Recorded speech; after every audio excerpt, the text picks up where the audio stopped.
Muy buenas tardes. Agradezco la invitación de los organizadores por estar acá en este exitoso curso.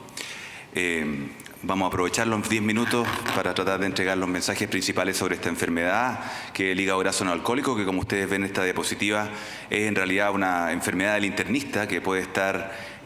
concomitantemente con muchas otras enfermedades, y en particular he puesto estas especialidades como cardiología, ginecología, infectología, porque la coexistencia de patologías que son vistas por esos especialistas, como la diabetes, la cardiopatía coronaria, con el hígado graso no alcohólico es relevante, y en muchas ocasiones no hay la suficiente conciencia sobre la trascendencia de esa enfermedad, y tenemos la oportunidad de ver pacientes que ya han desarrollado enfermedad hepática avanzada que podía haber sido diagnosticada previamente. Hay que tener, ¿no es cierto?, el concepto de que el hígado graso no alcohólico es un espectro de alteraciones histológicas donde uno puede encontrar esteatosis aislada en un hígado o esteatosis asociada a fenómenos inflamatorios y fibróticos y evidencias de daño hepatocelular caracterizadas por el balonamiento, que es la característica histológica del diagnóstico de NASH.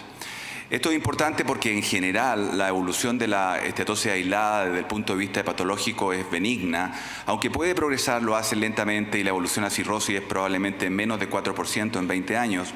Y en cambio la esteatopatitis no alcohólica tiene una evolución más agresiva con desarrollo de fibrosis avanzada o cirrosis de entre un 20 y un 25% en 1 o 2 décadas.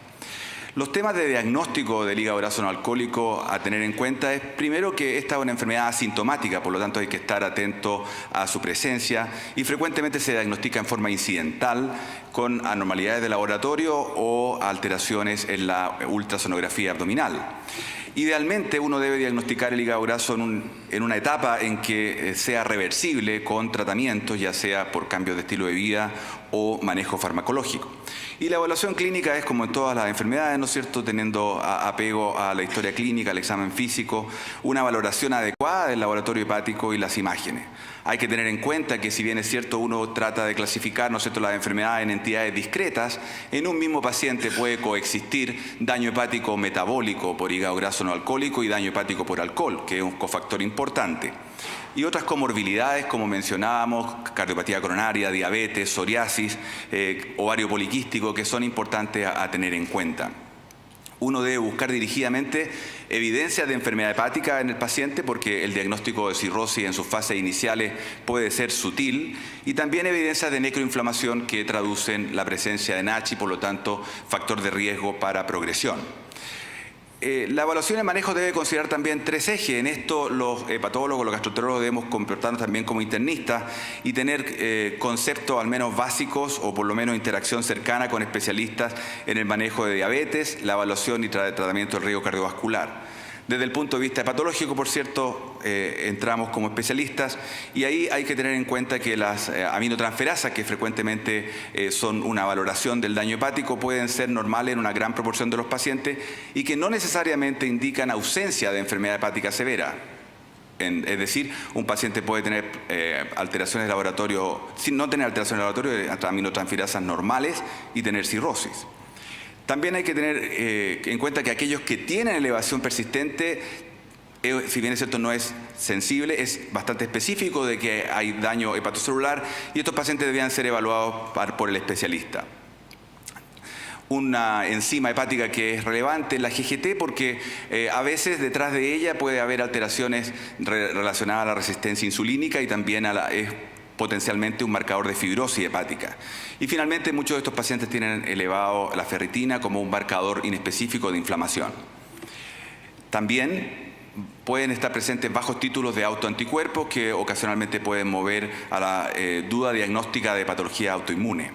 Esta es la imagen más característica del ultrasonido, y lo muestro porque es tan común la esteatosis hepática que con frecuencia los radiólogos no lo informan. Y uno, mirando, ¿no es cierto?, el contraste entre la ecogenicidad hepática y renal y la adecuada definición de las estructuras vasculares, puede hacer el diagnóstico de esteatosis con diferentes grados cuya valoración en realidad probablemente no tiene necesariamente valor pronóstico. Ahora, cuando uno enfrenta a uno de estos pacientes, lo que pretende desde el punto de vista patológico es identificar a aquellos individuos que pueden progresar, aquellos que tienen esteatopatitis no alcohólica, de modo tal de intentar revertir el desarrollo de cirrosis, pero también intentar identificar a aquellos individuos que ya han progresado y que tienen fibrosis avanzada o cirrosis, y uno pretende ahí prevenir las complicaciones de la cirrosis, particularmente vigilar el desarrollo de hepatocarcinoma. Pongo esta diapositiva porque estos factores son los que se han señalado en diversos estudios, son predictores de presencia de esteatopatitis no alcohólica y también de presencia de fibrosis y también de riesgo de progresión.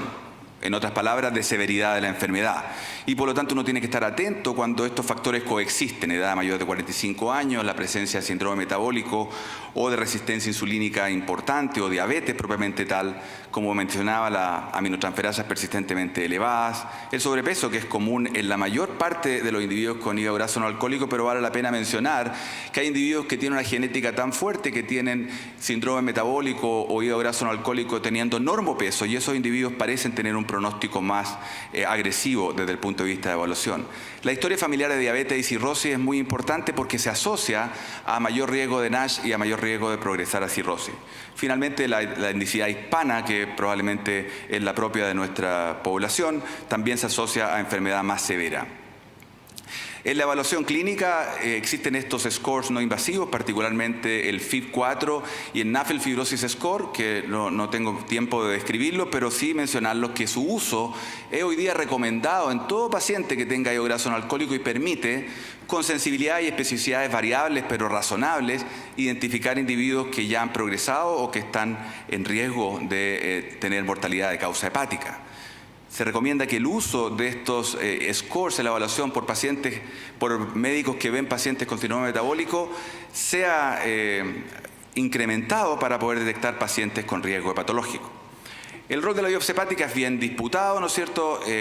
Esta es una diapositiva que hace recomendaciones. Las dos guías más recientes de esta enfermedad dicen que el diagnóstico de esteatopatitis no alcohólica se hace solo por biopsia y por lo tanto, si uno quiere iniciar una terapia con medicamentos o evaluar el pronóstico hepático o incluso cardiovascular, que también se asocia a la histología, esos pacientes podrían ser sometidos a una biopsia hepática.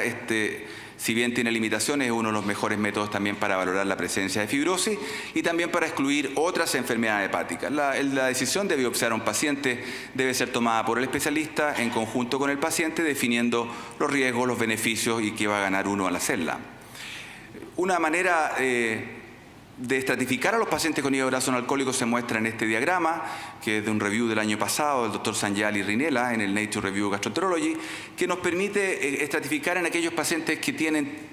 prácticamente ausencia de factores de riesgo de tener una enfermedad hepática severa o aquellos pacientes que tienen en el otro extremo evidencia franca de tener una enfermedad hepática severa. Esos enfermos probablemente no se van a beneficiar en la toma de decisiones de hacer biopsia hepática, mientras que aquellos que uno duda en qué fase están podrían beneficiarse.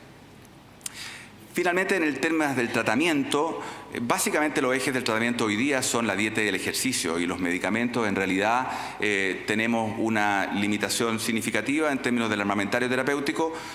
Dicho eso, hay muchos fármacos que están en este instante en evaluación y probablemente en 5 o 6 años vamos a tener noticias respecto de ellos. La recomendación que uno podría hacer concreta para estos pacientes es que uno les recomienda una dieta de estilo mediterráneo, porque tiene una bastante prueba en la literatura de su eficacia. Si hay sobrepeso, con una reducción en las calorías de entre 500 y 1000 calorías por día, asociado a ejercicio buscando una baja sostenida de peso, ojalá de sobre el 10%. ¿Por qué? Porque el mejor estudio tal vez de intervención en estilos de vida mostró que cuando se baja más del 10%, la mejoría histológica ocurre en sobre el 90% de los sujetos. La idea es trabajar con un equipo de personas tratando de que la baja de peso y el cambio de estilo de vida sea sostenible en el tiempo.